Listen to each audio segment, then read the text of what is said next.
আসসালামু আলাইকুম viewers, video শেষে আজকে একটা চমক দেখতে পারবেন যেটা হয়তো বা আপনারা আগে কোনোদিন দেখেননি। সবাই কেমন আছেন? আশা করি সবাই অনেক ভালো আছেন।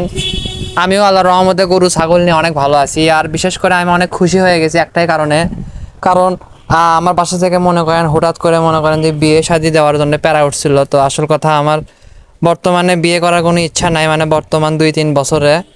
কারণ আমি মনে করেন যে একজনকে একতরফাভাবে পছন্দ করি, তো তাকে কখনো বলিও নি আর বলবো না। যদি কখনো যোগ্যতা লাভ করতে পারি তাহলে আমি তাকে বলবো, তা না হলে কোনোদিন বলবো না। তখন না হয় পরিস্থিতির শিকার হয়ে তখন যারে পাবো তারাই হয়তো বা মন দিয়ে ভালোবেসে তাকে বিয়ে করবো, এরকম একটা ইচ্ছা আছে। তো যাই হোক, সেটা হয়তো বা বর্তমানে আমি যেহেতু একটা অপ্রতিষ্ঠিত ছেলে, আমার খামারে মাত্র 2-1টা গরু আছে, 2-4টা ছাগল আছে, একটা মুদির দোকান, বর্তমানে আমার কোনো যোগ্যতাই নেই, আমার অকাত নাই। তাক মনে করেন যে বিয়ের প্রস্তাব দেওয়া মানে অবশ্যই লেভেলের একটা বিষয় আছে। একটা নারীর যদি রূপ থাকে আর বাপের যদি একটু ছোটখাটো একটা কর্ম থাকে, তাহলে কিন্তু হের কিন্তু অনেক বড় বড় ঘর থেকে কিন্তু বিয়ে শাদীর প্রস্তাব আসেছ। এই জন্য মনে করেন যে আমি একটু ভেঙে পড়ছিলাম। তো যাই হোক, 3টা বছর সময় পাইছি, আল্লাহর রহমত, আল্লাহর কাছে লাখ লাখ শুকরিয়া আদায় করি। আমি এই 3টা বছরে আমার খামারের উন্নয়ন করব, নিজের উন্নতি করব, এবং তারপরে আমি জীবনসঙ্গিনীর জন্য তাকে আমি সর্বপ্রথম চয়েস করব। যদি সে বলে, তার যদি বাবা মা যদি রাজি হয় তাহলে আর কি হবে, না হলে আমি তারপরে অন্য কাউকে দেখব। এমনটা না যে তারই আমার বিয়ে করতে হবে। হ্যাঁ, সে যদি অন্য কাউকে পছন্দ করে থাকে, তার মেন্টালিটি যদি আমার সাথে ম্যাচ না করে, তাহলে সে অন্য কারোর সাথে তার বিয়ে হোক, কোনো সমস্যা নেই। কিন্তু আমি আমার যে মনের একটা ইচ্ছা, আমি পূরণ করব। যদি হলে হলো, না হলে নাই। যাই হোক ভিউয়ার্স, যেহেতু আমি 3টা বছর গরু পালন করব মনোযোগ দিয়ে, আমার পাশে থাকার চেষ্টা করবেন, দেখতে পাবেন কি হয় না হয়। আমি লস করি নাকি লাভ করি, আমি উন্নতি করে মনে করেন যে উপরে উঠতে পারি নাকি নিচে নেমে আসি, এ সমস্ত কিছু দেখার জন্য যারা গরু পাগল, যারা ছাগল পাগল, তারা আমার এই চ্যানেলটাকে সাবস্ক্রাইব করে রাখুন এবং আমার ভবিষ্যৎ দেখার জন্য আমার ভিডিওগুলো রেগুলার দেখবেন। আশা করি মজা পাবেন, কারণ আমি একটা রাখাল কামলা মানুষ। আমার সাদা মনে আসলে কোনো কাদা নাই, আমার মনে বিন্দু পরিমাণের অহংকার নাই। আমি একটা বোকা শোকা মানুষ। আমাকে একটা মানুষ একটা কথা একবার বললে আমি বুঝি না, আমাকে অবশ্যই সেটা তার 10 থেকে 12 বার বলতে হয়, তারপরে আমি সেটা আসলে বুঝি। আসল কথা, বোঝার জন্য যে একটা আগ্রহ, সেই আগ্রহটা আমার মধ্যে নাই। বারবার বোঝানোর পরে সেই জিনিসটাকে আমি বোঝার চেষ্টা করি। আমি মনে করেন যে স্মৃতিভ্রষ্ট, আমি কোনো কিছু বেশিক্ষণ বেশি দিনের জন্য মনে রাখতে পারি না, আমি হুটহাট সব কিছু ভুলে যাই। যে এরকম বর্তমানে আজকে আমি আমার দোকানের চাবি হারাছি, কই রাখছি না রাখছি আমার খেয়াল নাই। যে এতটুকু শুধু মনে আছে, সকালবেলা ঘুম থেকে উঠলাম, উঠে আমি ছাগলের ঘরের তলাটা খুললাম, খুলে মনে করেন যে আমি ছাগলকে নিয়ে চলে গেলাম পাঠা দেওয়ার জন্য সেই বাজারের ওই পার। তো যাই হোক, পাঠা দিয়ে নিয়ে আসলাম, নিয়ে আসার পরে আমি আম্মুকে দোকানটা খুলে দিলাম। দোকানটা খুলে দিয়ে আবার আমি ওই চাবিটা নিয়ে বাসায় গেলাম, যে গরুর মনে করেন যে ঘরটা খুললাম। গরুর ঘর খোলার পরে কি যে হলো কিছু বুঝলাম না, চাবিটা যে কোথায় রাখলাম আমার এখনো খেয়াল হচ্ছে না। যাই হোক, এক সেট চাবি ছিল, সেটা মনে করেন আমি ব্যবহার করতেছি এখন বর্তমানে। তো তারপর থেকে আমি আর মনে করেন যে খুঁজেই পাচ্ছি না। তো এর থেকে বেশি আর কি প্রমাণ দেওয়া লাগবে বলেন? এতে প্রমাণ প্রমাণ কিন্তু পেয়ে গেলেন, আমি একটা ভোলাক্ষার, আলা ভোলা, রাখাল কামলা, শিক্ষিত গাধা একটা ছেলে, যার মনে করেন যে স্মৃতির এতই সমস্যা। স্মৃতিভ্রষ্ট বলতে পারেন, বোকা বলতে পারেন, গাধা বলতে পারেন। গাধা বললে গাধার অপমান করা হবে। গাধার শরীরে তাও পর্যাপ্ত পরিমাণে জোর আছে, গাধাকে দিয়ে তাও সারাটা দিন খাটিয়ে নেওয়া যায়। আমাকে দিয়ে কেউ সেটাও করে নিতে পারবে না। আমি একদম একটা নষ্ট জং ধরা মানুষ। যাই হোক ভিউয়ার্স, এই যে 2টা গরু দেখতে পাচ্ছেন, এই 2 গরু কিন্তু আহামরি বংশীয় গরু না। তবে আমার কাছে এই 2 গরু সোনা। হয়তো আপনার কাছে এই 2 গরুর কোনো মূল্য নাই, কিন্তু আমার কাছে এই 2 গরুই এখন সোনা। আমার কাছে আমার ছাগলগুলোই আমার সোনা, আমার কাছে আমার কবুতরগুলোই আমার সোনা, আমার কাছে আমার মুরগিগুলোই সোনা, আমার কাছে আমার দোকানটাই সোনা। কথা বুঝছেন? আমি কিন্তু বিভিন্ন জায়গায় অল্প অল্প করে টাকা ইনভেস্ট করে রাখছি। আমি বলবো না যে আমি সব জায়গার থেকে আহামরি সেই লাভ করতেছি বা লাভ করছি, তা না। আমি ইনভেস্ট করে রাখছি। আগে একটা সময় আমার কাছে টাকা ছিল না, যখন আমার অনেক স্বপ্ন ছিল যে আমার যদি টাকা থাকতো আমি তাহলে এই ব্যবসাটা করতাম, আমার যদি টাকা থাকতো তাহলে আমি এই কবুতর কিনতাম, এই পাখি কিনতাম, এই গরু কিনতাম, ওই ছাগল কিনতাম, এরকম অনেক ধরনের কল্পনা করতাম একটা সময়। দীর্ঘ কয়েকটা বছর আমি এরকম কল্পনা করছি। কল্পনা করতে করতে হঠাৎ করে এক সময় আমি অল্প কিছু টাকা পাই। তো টাকাটা পাওয়ার পরে আমার মাথার মধ্যে মনে করেন একটা জিনিস ঘুরলো যে না, যেহেতু টাকাটা পাইছি সেহেতু এখন আমি সব ধান্দা বাদ দিয়ে আমি একটু ব্যবসার পেছনে টাকাগুলো খাটাই, দেখা যাক শেষ পরিণতি কী হয়। আমি বলতেছি যে আলহামদুলিল্লাহ এখনও কিন্তু আমার মানে লস হয়েছে, লসের মধ্যেই আছি, কিন্তু লস হওয়ার পরও আমি ভালো আছি। এতই যে লাভ তা না, তবে হ্যাঁ, যদি বিষয়টাকে যদি ধরে রাখতে পারেন, যদি মন থেকে যদি আপনি শ্রম দেন, যদি শরীরটাকে একটু যদি খাটান, যদি একটু সময় দেন, তাহলে এখান থেকে আজ না হোক কাল, কাল না হোক পরশু, পরশু না হোক 1 মাস পর, না হলে 2 মাস পর, না হলে 1 বছর পর, 2 বছর পর, লাগে 3-4 বছর পরে হলেও আপনি এই লাইন থেকে ভালো কিছু শিখতে পারবেন এবং সফলতা অর্জন অবশ্যই করতে পারবেন, যদি কেউ বেইমানি না করে আপনার সাথে। কারণ বেইমান এমন একটা জিনিস, যদি কেউ আপনার সাথে যদি বেইমানি করে থাকে তাহলে আপনি হয়তো সফল হতে পারবেন, কিন্তু সফল হওয়ার জন্য অনেক বেশি পরিশ্রম করতে হবে, আপনার হয়তো বা দ্বিগুণ পরিশ্রম করতে হবে। যদি বেইমানি শিকার না হন তাহলে দেখবেন যে প্রথম ধাপে শিখবেন, দ্বিতীয় ধাপে লাভ করবেন, আর তৃতীয় ধাপে আরও বেশি লাভ করবেন। তো আমার ক্ষেত্রে এমনটাই হয়েছে, আমি প্রথম ধাপে আমি শিখছি। আমি বলবো না যে আমি প্রথম ধাপে আমি লাভ করছি, আমি প্রথম ধাপে শিখছি, দ্বিতীয় ধাপেও কিন্তু আমার শেখা শেষ হয়নি, আমি কিন্তু শেখার উপরেই আছি। এখন বলেন কেন বললাম এই কথাটা? কারণ হচ্ছে কি, আমি দ্বিতীয় ধাপে যে মনে করেন আমি আবার গরু কিনলাম, গরু কেনার পরে দেখলাম যে আমার একটা গরুর ল্যাম্বি স্কিন রোগে আক্রান্ত। মানে আমি গরুটা কিনে নিয়ে এসেছিলাম, আমি বুঝতে পারিনি গরুর শরীরে বেশ কিছু ল্যাম্বি ছিল, ছোট ছোট দানা, যেগুলো আর কি ওঠা শুরু হয়েছিল মাত্র, আমি বুঝতে পারিনি। আমি নিয়ে আসার 3-4 দিনের মধ্যে আমার গরুর বাম পা একদম ফুলে গেল, এবং গরু খাওয়া দাওয়া ছেড়ে দিল। গরুর পুরো শরীর মনে করেন অজস্র অসংখ্য মনে করেন যে দানা দানা দানা দানা, মনে করেন যে 5 টাকার কয়েনের মতন চাকা চাকা, মনে করেন যে ফোলা ফোলা হয়ে সারা শরীর ভরে গেল।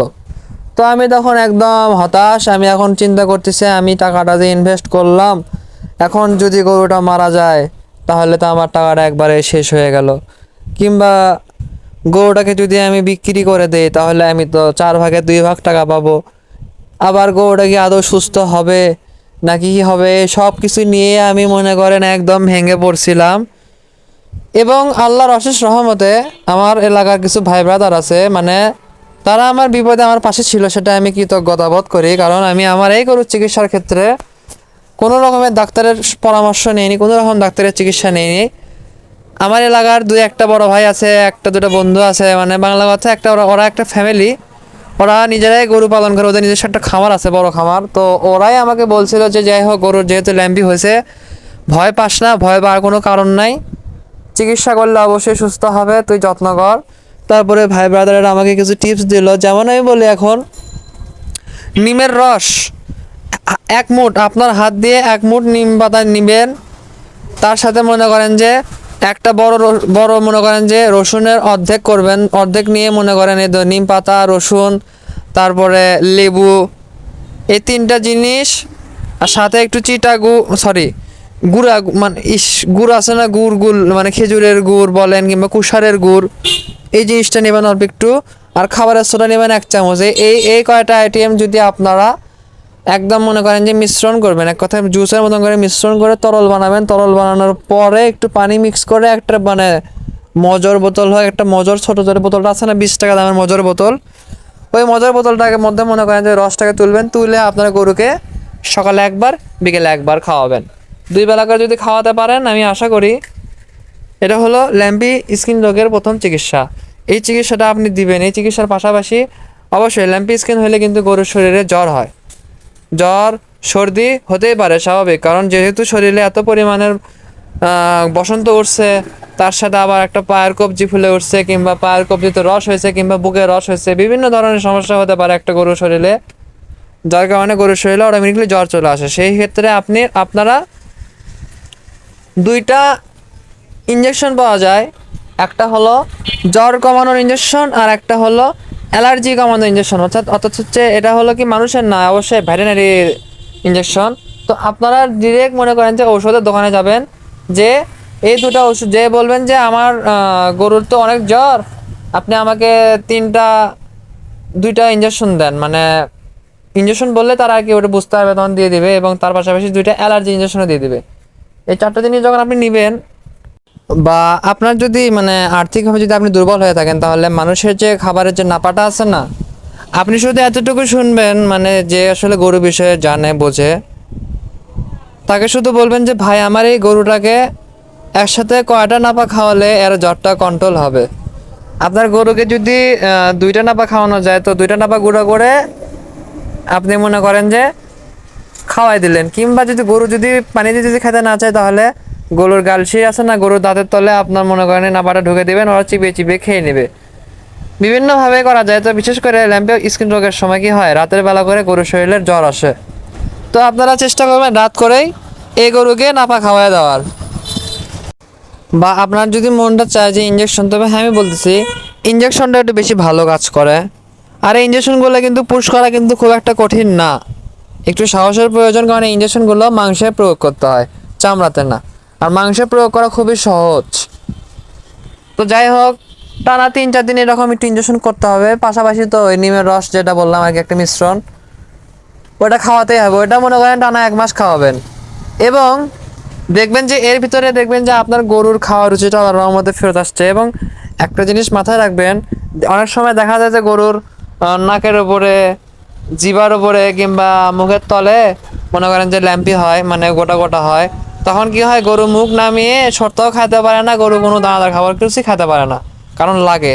তখন আপনারা একটা কাজ করতে পারবেন, সেটা হচ্ছে কি, ঘাস কাটলেন, ঘাস কেটে ওর মুখে আস্তে আস্তে করে ধরবেন, ওর মুখের সামনে ধরবেন, দেখবেন ও আস্তে আস্তে একটা একটা করে খাবে।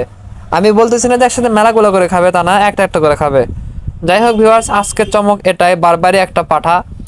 এটা একটা বারবারই পাঠা, দেখতে পাচ্ছেন। এই পাঠাটা কিন্তু আমার ওই ভাই ব্রাদারের বলতে পারেন, বা আমার বন্ধুর বলতে পারেন, যে বন্ধুটা আমার মনে করেন যে আমার গরুর চিকিৎসা করছে, আমার ল্যাম্পি স্কিন রোগের গরুর চিকিৎসা করে গরুটাকে সুস্থ করছে। তো আমি এখন গরুর কথাটা শেষ করিনি, আমি গরুর কথাটাই বলি।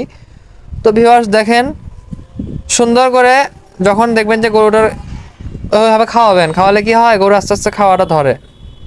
আর গরুর কাছে সবসময় পানি রাখবেন, গরুর জন্য পানিটা খায়। তাহলে কি হবে, এইরকম করতে করতে দেখবেন যে অন্ততপক্ষে 1 থেকে 1.5 সপ্তাহ পার হওয়ার পরে অ্যান্টিবায়োটিক আছে, আমি অ্যান্টিবায়োটিকের নামটা বলে দিচ্ছি, যদি মন চায় করলেন, না হলে নাই। টাফিন ভেট, টাফিন ভেট নামে একটা অ্যান্টিবায়োটিক আছে, এটা আপনারা 3 দিন করবেন। ঠিক আছে, টাফিন ভেট আপনারা প্রয়োজনে ইউটিউবে সার্চ দিন, নাহলে ভেটেরিনারি দোকানে যে জিজ্ঞাসা করেন যে টাফিন ভেট আছে নাকি। তো টাফিন ভেটটা মনে করেন যে অ্যান্টিবায়োটিক একটা ঔষধ, অ্যান্টিবায়োটিক ইঞ্জেকশন, এটা প্রয়োগ করতে হবে। এটা 3 ডোজ কিনে নিয়ে আসবেন। এবং পাশাপাশি আপনার গরুর যদি পায়ের কবজি ফুলে থাকে, কিংবা যদি বুকের নিচে ফুলে থাকে, বা কোনো অংশে যদি দেখেন যে রস জমছে, রস, সেক্ষেত্রে আপনি একটা সহজ কাজ করতে পারেন, সেটা হচ্ছে লগ্নসোনো নামে একটা ইঞ্জেকশন পাওয়া যায়, লগ্নসোনো 500 ml করে পাওয়া যায় একটা, ওইটা কিনে নিয়ে আসলেন। এই লগ্নসোনোটা কিন্তু আজকে যদি প্রয়োগ করেন, আজকে প্রয়োগ করার ঠিক 48 ঘন্টা পরে আবার প্রয়োগ করতে হবে, মানে আজকে প্রয়োগ করার 48 ঘন্টা পরে আরেকটা ডোজ আপনি দিতে পারবেন। সেটা গরুর বডি ওয়েট হিসেবে আপনারা অবশ্যই আপনাদের ওইখানে যে সকল বিষয়ে জানে তাকে বলে, তার মাধ্যমে আর কি কাজটা করে নেবেন। তো ভিউয়ার্স দেখতে পাচ্ছেন আমার এই একটা কালো হাওলান। তো আমি সকালে কিন্তু একটা ভিডিও পোস্ট করছি, সকালের ভিডিও যে 2-4 জন দেখছেন, তারা অবশ্যই বুঝতে পারতেছেন যে কি ব্যাপার, সকালে নাই এই হাওলানটাকে নিয়ে গেল অন্য এক জায়গায়, কাজ কি হয়নি। তো ভাই আসলে হয়েছে কি, ওইখানে আমি নিয়ে গেছিলাম আমার হাওলানকে নিয়ে, যে আমি অবশ্যই 2টা পাঠাতে আমি ক্রস করাইছি। ক্রস করানোর পরে বাসায় আনলাম, আনার পর থেকে মনে করেন যে আমার এই ছাগলটা যে মানে ডাক তোলাটা যে বন্ধ করবে, ডাক তোলা বন্ধই করতেছিল না, মানে ডাকতেছে তো ডাকতেইছে, মানে ওর ডাক থামতেইছে না। বিকাল হয়ে গেল, তারপর ডাক থামে না। তারপরে আমি আমার ওই ফ্রেন্ডকে বললাম যে দোস্ত, এখন কথা হচ্ছে যে তোর বাসাতে একটা পাঠা আছে, আমার ছাগলের, তো আমি সকালবেলা নিয়ে গেছিলাম আর কি, ক্রস করে নিয়ে আসলাম, কিন্তু আসলে তো ছাগলের ডাক তো থামতেছে না, তো ঘর নাকি। তখন ও বললো যে যাই হোক তোর পাঠিটাকে নিয়ে আসে, আমি দেখতেছি। পরে নিয়ে গেলাম, তারপর যাই হোক আমি এই পাঠাটা দিয়ে আমি যাই হোক, এটা একটা হলো বারবারি পাঠা। আমার জানা নাই আসলে আমার এই হাওদানের পেটে কোন বাচ্চা এখন কনসেপ্ট করবে, নাকি বাচ্চা আসবে কি আসবে না, আমার কোনো ধারণা নাই। তবে আল্লাহ আল্লাহ যদি দেয়, একটা হলো বাচ্চা আমি পাবো। যাই হোক, এখানে আনার পরে মনে করেন যে আমার হাওদান আর কি, হাওদানের সাথে পাড়াটা ক্রস করছে আল্লাহর রহমতে। ক্রস করছে। তো এখন তারপর থেকে আমার হাওদানের ডাক একদম অফ হয়ে গেছে, আমার হাওদানা ডাকতেছে না। বাসায় নিয়ে আসলাম, নিয়ে এসে খাবার দিলাম, খাওয়া দাওয়া করলো, খাওয়া দাওয়া করে যে আরামে রেস্ট করতেছে। এবং ভিউয়ার্স অনেকে যে বলে যে ছাগলকে নাকি পাঠা দেওয়ার পরে নাকি দাঁড়ি করে রাখা লাগে, কত ঘন্টা জানি খাবার দেওয়া হয় না, ইত্যাদি ইত্যাদি অনেক কিছুই শুনলাম। আসলে এগুলা কি সত্য না মিথ্যা, নেই কুসংস্কার, একটু যদি কেউ জেনে থাকেন তাহলে একটু আমাকে কমেন্টে জানাবেন। এবং দেখতে পাচ্ছেন বারবারই একটা জাতের একটা মনে করেন যে একটা পাঠা। তো যদি ভিউয়ার্স পাঠাটার কোয়ালিটি যদি কারো ভালো লেগে থাকে তাহলে অবশ্যই আমাকে কমেন্টে জানাবেন। এবং যদি কারো যদি বাসায় বারবারই পাঠি থেকে থাকে, ধরে নেন পাঠা পাচ্ছেন না, ক্রস হিটে চলে আসছে, তাহলে ভাই আমার বাসা বগুড়া চকলকমান শ্যামলী মোড়। আপনাদের যদি কোনো রকমের যদি প্রয়োজন পড়ে নির্দ্বিধায় আমার ডিসক্রিপশন বক্সে আমার মনে করেন যে হোয়াটসঅ্যাপ নাম্বার দেওয়া আছে, আমার ফেসবুক আইডির লিঙ্ক দেওয়া আছে, আপনারা আমাকে মেসেজ করবেন বা ফোন দিবেন, আমার নাম্বার ওটাই। আমি আপনাকে লোকেশন দেবো, আপনারা সেই লোকেশনে আপনাদের পাঠিকে নিয়ে আসবেন এবং এই পাঠা দিয়ে ক্রস করায় ভালো একটা জাতের বাচ্চা বের করতে পারবেন আশা করি। আর এবং খুব একটা বেশি টাকাও লাগবে না, সর্বোচ্চ আপনি 1000 টাকা মনে করেন নিয়ে আসবেন তাহলে হবে, কারণ এগুলো বড় পাঠার কিন্তু একটা খরচ আছে, এটা আপনাদের কিন্তু জানতে হবে, বুঝতে হবে। আর জানেনই তো একটা বারবারি পাঠার দামই প্রায় 1 লক্ষ টাকার কাছাকাছি। তো সেখানে 1 লক্ষ টাকার একটা পাঠার স্পামের দাম তো অবশ্যই 1000 টাকা হবেই, এটা স্বাভাবিক একটা বিষয়। যাই হোক ভিউয়ার, যারা এখনও আমার চ্যানেলটিকে সাবস্ক্রাইব করেনি সাবস্ক্রাইব করে দেন এবং পাশে থাকা বেল আইকনটিতে ক্লিক করে আমার নতুন ভিডিওর জন্য অপেক্ষা করেন। এবং যারা এখনও লাইক কমেন্ট শেয়ার কোনো কিছু করেননি তারা দয়া করে লাইক কমেন্ট শেয়ার করে দেন, বেশি বেশি করে শেয়ার করে দেন, আমার ভিডিওটা বেশি বেশি করে শেয়ার করে দেন। শেয়ার করলে অবশ্যই আমি মনে করি 2-4 জন কিছু শিখতে পারবে। আর গরু ছাগলের ভূমিকায় অন্যরকম, গরু ছাগল পালন করেন, গরু ছাগল পালন করে লাভ আছে। এই যে এটাই হলো আমার মনে করেন আমার ছোটোখাটো একটা বাসা, বাসার ভিতরে আমার 2-4টা ছাগল আছে, 2-4টা গরু আছে, কবুতর আছে, মুরগি আছে, এগুলো নিয়ে মনে করেন আমি অনেক ভালো আছি।